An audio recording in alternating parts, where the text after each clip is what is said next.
जी नमस्कार, स्वागत है आपका अपने यूट्यूब चैनल दिशांजिया स्टडीज़ पर। आज की हमारी वीडियो का टॉपिक रहेगा जीके जीएस से रिलेटेड।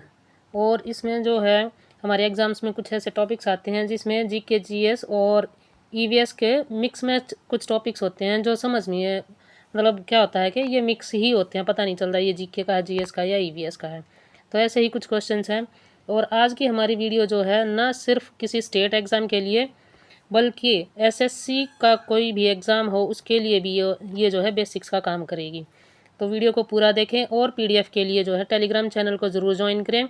पीडीएफ एक वीक के लिए जो है टेलीग्राम चैनल पर एक वीक के लिए सिर्फ टेलीग्राम चैनल पर आपको शेयर कर दी जाएगी, उसके बाद जो है पीडीएफ हटा दी जाएगी। तो पीडीएफ के लिए टेलीग्राम चैनल को ज़रूर ज्वाइन करें। चलिए शुरू करते हैं हमारी वीडियो। क्वेश्चन है, कोलेरू क्या है? कोलेरू है एक झील भी है और एक वन्यजीव अभ्यारण्य भी है। और ये कहाँ पर है? ये है आंध्र प्रदेश में। आंध्र प्रदेश जो स्टेट है हमारा, वहाँ पर ये है वेटलैंड है, कोलेरू वेटलैंड। और है क्या इसमें, ये क्वेश्चन पूछा था। तो आर्द्र भूमि सुधारीकरण की एक परियोजना के अंडर जो है कोलेरू आता है। ठीक है। तो प्रदेश में स्थित एक मीठे पानी की झील है। ये एक झील भी है, लेक भी है और एक वन्यजीव अभ्यारण्य भी है। कृष्णा और गोदावरी नदियों के बीच में ये स्थित है। कहाँ पर है? ये आंध्र प्रदेश में है। इसे रामसर साइट के रूप में कब जो है घोषित किया गया था? 2002 में। अंतर्राष्ट्रीय महत्व की आर्द्र भूमि। आर्द्र भूमि मतलब वेटलैंड, आर्द्र भूमि। नेक्स्ट क्वेश्चन है, पर्वतीय क्षेत्रों में रेल परिवहन के लिए कौन सा गेज प्रयोग किया जाता है? तो रेल में जो पर्वतीय क्षेत्र है वहाँ पर कौन सा गेज यूज़ किया जाएगा? नैरो गेज यूज़ किया जाएगा। क्यों? क्योंकि पहाड़ी इलाका होता है ना, बड़े बड़े जो है पहाड़ होते हैं और तीखे मोड़ होते हैं, है ना, एकदम से यू टर्न लेना पड़ता है। तो वहाँ पर कौन से गेज प्रयोग किए जाते हैं? नैरो गेज प्रयोग किए जाते हैं। एक एक क्वेश्चन को जो है बहुत डिटेल में मैंने एक्सप्लेन किया है, तो आप जैसे जैसे आगे बढ़ेंगे देखना। नैरो गेज, हाँ, इसमें जो है अलग अलग टाइप के गेज होते हैं। रेल गेज जो है अलग अलग टाइप के होते हैं। इसका मतलब क्या होता है रेल गेज का? रेल गेज का मतलब होता है दो पटरियों के बीच की दूरी। ठीक है, दो पटरियों के बीच की दूरी को क्या कहते हैं? रेल गेज कहते हैं। अलग अलग देशों और क्षेत्रों में जो है ये अलग अलग प्रकार के गेज प्रयोग किए जाते हैं। भारत में जो है अलग अलग गेज हैं। देखिए इसमें 4-5 गेज को हमने एक्सप्लेन किया है। पहला है ब्रॉड गेज, जो आजकल सबसे ज़्यादा यूज़ में है। ठीक है, इसकी दूरी है 1676 मिलीमीटर या 5 फीट 6 इंच। रेल की पटरियों के बीच की जो दूरी है वो 5 फीट या इससे ज़्यादा जो है 5 फीट 6 इंच है। इसका प्रयोग जो है कहाँ कहाँ होता है? प्रमुख रेल मार्गों और मालगाड़ियों के लिए किया जाता है। इसमें क्या होता है कि ये भार क्षमता को जो है ज़्यादा होती है और ज़्यादा जो है जो रेल मार्ग होते हैं जो यात्रियों के लिए होते हैं उनके लिए ब्रॉड गेज का प्रयोग किया जाता है। मीटर गेज क्या होता है? मीटर गेज की दूरी होती है 1000 मिलीमीटर या 3 फीट और 3.5 इंच से कुछ ज़्यादा होती है। पहले ग्रामीण और पहाड़ी क्षेत्रों में ये इसका प्रयोग अधिक था मीटर गेज का। अब अधिकांश मीटर गेज को किस में परिवर्तित कर दिया गया है? ब्रॉड गेज में परिवर्तित कर दिया गया है। जो नैरो गेज और जो मीटर गेज हैं उनको ब्रॉड गेज में परिवर्तित किया जा रहा है। बहुत सारे जो गेज हैं वो परिवर्तित किए जा रहे हैं, लेकिन पहाड़ी इलाके में सिर्फ नैरो गेज ही प्रयोग कर सकते हैं क्योंकि वहाँ पर ये जो मोड़ होता है ना ये बहुत तीखे होते हैं। नैरो गेज होता है 762 जो है मिलीमीटर होता है, 2 फीट 6 इंच या फिर 610 मिलीमीटर 2 फीट होता है। ठीक है, पहाड़ी क्षेत्रों में इसका प्रयोग किया जाता है। जैसे दार्जिलिंग हो गया, हिमालयन रेलवे हो गया, कालका शिमला हाईवे हो गया, तो वहाँ पर जो है नैरो गेज का प्रयोग किया जाता है। नेक्स्ट है हमारा स्टैंडर्ड गेज।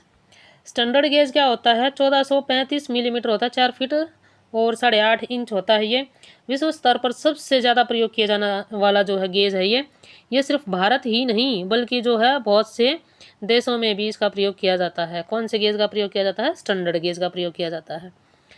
इसका प्रयोग जो है बुलेट ट्रेन और मेट्रो ट्रेनों में प्रचलित है। ठीक है, अब जो हमारा नेक्स्ट क्वेश्चन है इसको मैंने बहुत ही डिटेल में एक्सप्लेन किया है और पेपर में ऐसे घुमा घुमा के ऐसे पूछा जाता है बच्चों को कि पजल होने का जो है मतलब रहता है, इसमें काम होता है। ठीक है, तो इसको मैंने एक्सप्लेन किया है। और अगर इस क्वेश्चन के बारे में जिस किसी के पास भी इससे ज़्यादा डिटेल हो वो कमेंट ज़रूर करे, कमेंट बॉक्स में बताए। ठीक है ना, और फिर देखते हैं इस पर अगर हो सका तो इससे कुछ ज़्यादा डिटेल्स हुई, जहाँ मैं यहाँ पर जितना मैंने एक्सप्लेन किया है इससे ज़्यादा अगर कुछ डिटेल्स हुई तो इस पर जो है इस टॉपिक पर अलग से एक वीडियो और बना देंगे, क्योंकि ये टॉपिक जो है हर टीचिंग एग्ज़ाम में, हर पीसीएस एग्ज़ाम में और हर स्टेट एग्ज़ाम में जो है ये पूछा जाता है। नेट जेआरएफ हो या कोई भी एग्ज़ाम हो, हर एक एग्ज़ाम में जो है ये क्वेश्चन पूछा जाता है, बड़ा घुमा घुमा के पूछा जाता है। चलिए देखते हैं क्वेश्चन वो। इसने पूछा है, एक 1992 में एक शिखर सम्मेलन हुआ था, पृथ्वी शिखर सम्मेलन। ये कहाँ पर आयोजित किया गया था? ये आयोजित किया गया था रियो डी जेनेरियो में। इस सम्मेलन के 2-3 नाम और हैं। एक तो इसको रियो जो है सम्मेलन भी बोलते हैं, दूसरा इसको पृथ्वी सम्मेलन भी बोलते हैं। क्या बोलते हैं? पृथ्वी सम्मेलन भी बोलते हैं। ठीक है, तो इसके जो है ये 2 अलग अलग नाम भी है। और ये कहाँ पर हुआ था?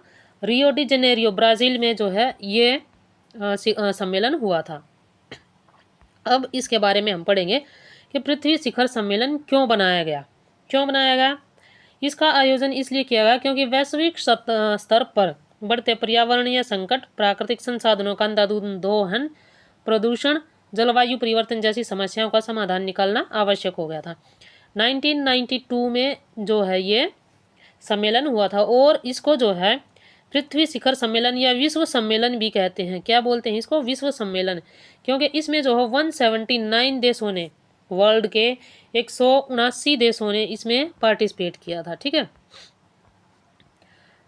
इसका परिचय जानते हैं। क्या होता है पृथ्वी शिखर सम्मेलन? इसका आधिकारिक नाम क्या है? पर्यावरण और विकास पर संयुक्त राष्ट्र सम्मेलन, UNCED, मतलब United nation conference on environment development. ठीक है, ई से एनवायरमेंट और डी से डेवलपमेंट है, जो 1992 में रियो डी जेनेरियो ब्राज़ील में आयोजित किया गया। ये ब्राज़ील में जो है इसका आयोजन किया गया था। इसे रियो समिट के नाम से भी जाना जाता है। इसका उद्देश्य वैश्विक स्तर पर पर्यावरण संरक्षण और सतत विकास को बढ़ावा देना है। क्या है कि हमारा पर्यावरण भी सुरक्षित रहे और हमारा विकास भी होता रहे। ठीक है, तो ये कैसे पॉसिबल है, ये इसी में देखते हैं हम कैसे पॉसिबल बताते हैं। इसके मुख्य उद्देश्य क्या थे? प्राकृतिक संसाधनों का संतुलित और सतत उपयोग जो सुनिश्चित करना। हमारे जो प्राकृतिक संसाधन हैं जैसे कोयला हो गया, पेट्रोल डीजल वगैरह हो गए और भी बहुत सारी चीज़ें हैं, इनका क्या है? एक संतुलित प्रयोग हो।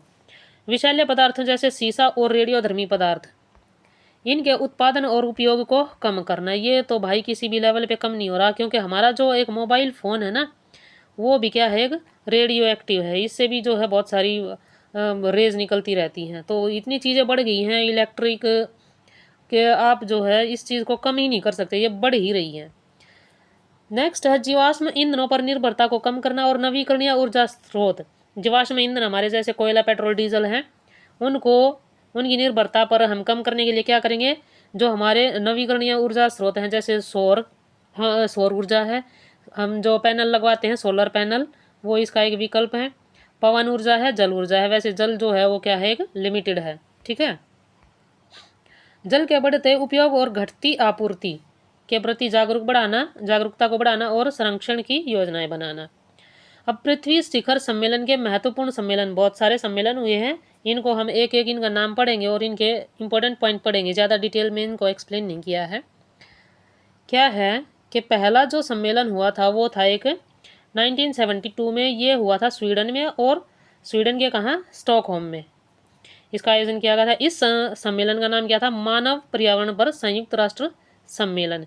ये बिल्कुल हमारा जो ये अभी 1992 वाला है जो रियो समिट है, एग्जैक्ट वही नाम है। ठीक है, पर्यावरण संरक्षण पर पहला वैश्विक प्रयास था ये इसका मेन पॉइंट है। सेकंड हमारा जो हुआ था, नेक्स्ट था 1982 में, 1982 में नैरोबी केनिया में हुआ था, और इसका नाम था पृथ्वी शिखर सम्मेलन। जैसे हमारा टॉपिक है पृथ्वी शिखर सम्मेलन, तो ये सेम वैसे ही है। इसका मुख्य बिंदु क्या था? कि पर्यावरण संरक्षण पर विस्तृत चर्चा और वैश्विक जागरूकता। ये लगभग सब में सेम है। यहाँ पर मानव पर्यावरण है और यहाँ पर क्या है? संरक्षण पर विस्तृत चर्चा और वैश्विक जागरूकता फैलाना। भाई सभी को बताना, आम जो जनता है उनको भी बताना कि पर्यावरण जो है प्रदूषित हो रहा है। उसके बाद जो नेक्स्ट है जो पूछा जाता है, ये था रियो डी जेनेरियो ब्राज़ील में। ये सबसे ज़्यादा फेमस हुआ क्योंकि वर्ल्ड के 179 देशों ने इसमें पार्टिसिपेट किया था। बहुत बड़ा ये सम्मेलन था और इस पर जो है कई सारी चीज़ें इस पर तैयार की गई थी। इसका नाम जो है अभी ऊपर बताया था, पर्यावरण पर विकास पर्यावरण और विकास पर संयुक्त राष्ट्र सम्मेलन, United nation conference on environment development, ठीक है। इसके प्रमुख बिंदु क्या थे? इसका था एक इन्होंने एजेंडा तैयार किया था, एजेंडा 21। ये क्या है? अभी जैसे हमारा 2025 लग रहा है, ठीक है। ये कब किया गया था? 1992 में। इसका मतलब क्या था कि हमारी 20वीं सदी के जितना ये आगे होते हैं 2 लेटर, इनसे एक ज़्यादा हम कंसीडर करते हैं, तो ये 19 है, तो इससे आगे हम 20 कंसीडर करेंगे, तो हमारी जो 20वीं सदी है उसके 92 ईयर जा चुके हैं, वो 92% जा चुका है। अब सिर्फ 8 साल बचे हैं, ठीक है। तो इन्होंने एजेंडा तैयार किया कि जो 21वीं सदी में जो जनरेशन होगी उसके लिए जो है पर्यावरण को सुरक्षित कैसे किया जाए, और जो है सारी चीज़ों को, जो प्राकृतिक संसाधन है उनको कंट्रोल कैसे किया जाए। तो 21वीं सदी के लिए अब ये 20 है, तो यहाँ पर हम 21वीं सदी कंसीडर करेंगे। 21वीं सदी जो हमारी कंसीडर होगी तो क्या होगा कि जैसे अभी हमारा 2025 है, तो लगभग इसका जो है 25% जा चुका है 21वीं सदी का, ठीक है। 21वीं सदी क्या होती है? 100 सालों का जो है होता है ना, 100 साल होते हैं एक सदी में, तो 25 साल जो है अब जा चुके हैं। तो इसी का जो है एजेंडा तैयार किया गया है कि पर्यावरण को सुरक्षित कैसे करना है, प्राकृतिक संसाधन हैं जो हमारे उनको कैसे बचाना है, ठीक है। तो ये जो क्या था, ये क्या था? एजेंडा 21 था। नेक्स्ट है जलवायु परिवर्तन रूपरेखा समझौता। इसको जो है 3 तरह से, इसको जो पृथ्वी सम्मेलन है इसकी 3 सिस्टर माना जाता है, UNFCC, CBD और एक ये जो है हमारा था जेनेरियो वाला UNCED। ये क्या था? एनवायरमेंट डेवलपमेंट पे ये कॉन्फ्रेंस हुई थी। ये हुआ था जो क्लाइमेट चेंज था, ठीक है। क्लाइमेट चेंज, C फॉर एक क्लाइमेट और चेंज, ठीक है ना। तो इनकी डेफिनेशन याद करने में मुश्किल नहीं होगा। और BD से बनता है बायोडाइवर्सिटी। BD से क्या बनता है? यहाँ लिखते हैं बायोडाइवर्सिटी, ठीक है।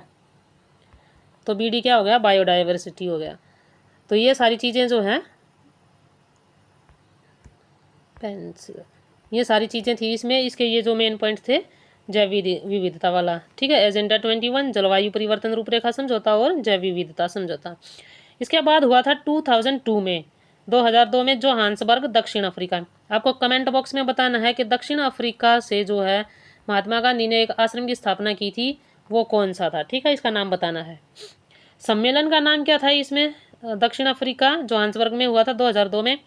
सम्मेलन का नाम क्या था? सतत विकास पर विश्व शिखर सम्मेलन। और इसका जो मेन पॉइंट था वो था सतत विकास लक्ष्यों पर चर्चा करना, कि हमें जो डेवलपमेंट अचीव करनी है उस पर जो है विस्तृत चर्चा हुई थी। नेक्स्ट हुआ था कोपेनहेग, डेनमार्क में। और कब हुआ था ये? 2009 में डेनमार्क में हुआ था, कोपेनहेग।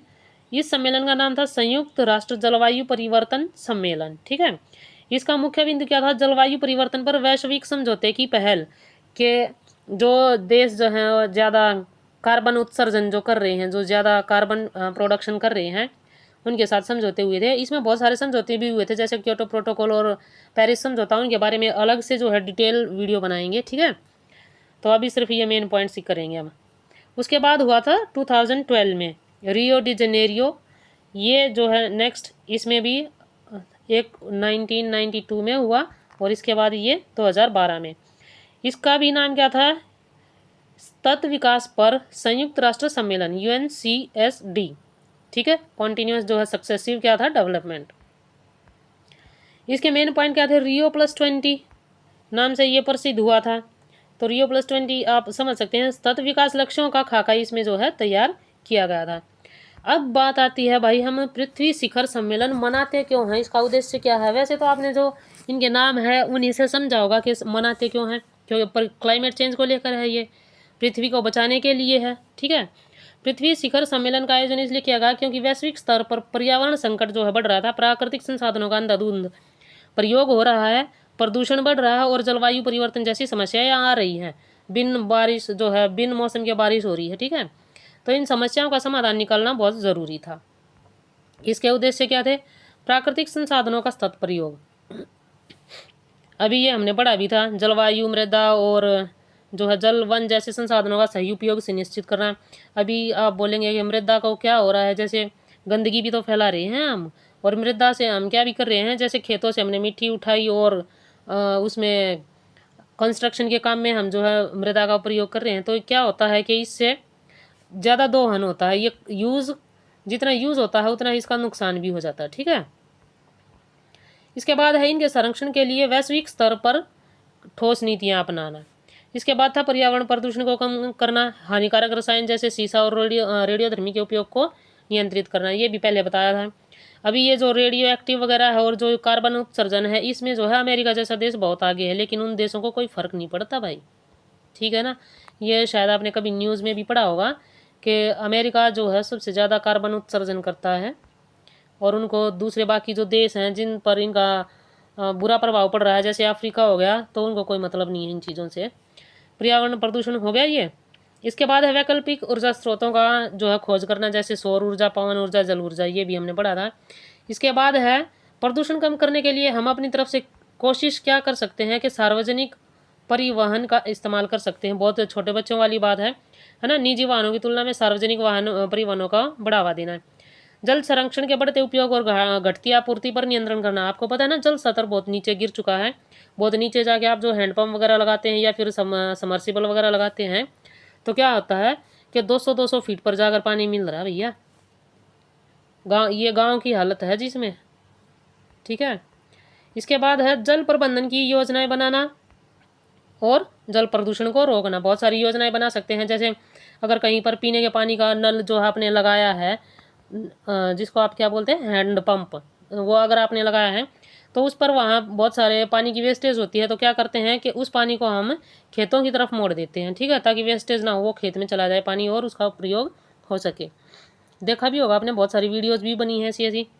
उसके बाद है वैश्विक सहयोग को बढ़ावा देना। जो पर्यावरण है हमारा, उसके संरक्षण और सतत विकास के लिए सभी देशों का एक मंच पर लाना ज़रूरी है। मंच पर तो आ जाएंगे, लेकिन काम कौन करेगा, देखने वाली बात ये है। तो ये ज़्यादा जो है वीडियो हमारी बड़ी हो जाती है, इसलिए मैंने वीडियो को यहीं स्टॉप कर दिया है। बाकी क्या है कि कुछ भी क्वेश्चन हम जो कर रहे हैं, जो प्रश्न हम करते हैं, सभी बच्चों को थोड़ी ना पता होता भाई इस चीज़ के बारे में क्या है, सिर्फ उनको एक वन लाइनर समझा दिया। तो ये कंसेप्ट आपको कैसा लगा कमेंट बॉक्स में ज़रूर बताएं, और अगर आप चाहते हैं कि ऐसी ही वीडियोज़ आती रहें तो चैनल को सब्सक्राइब करें और अपना प्यार बनाए रखें। वीडियो को लाइक करें, शेयर करें और टेलीग्राम को ज्वाइन करें। तो मिलते हैं ऐसी ही किसी नेक्स्ट वीडियो में। ठीक है, तब तक के लिए धन्यवाद।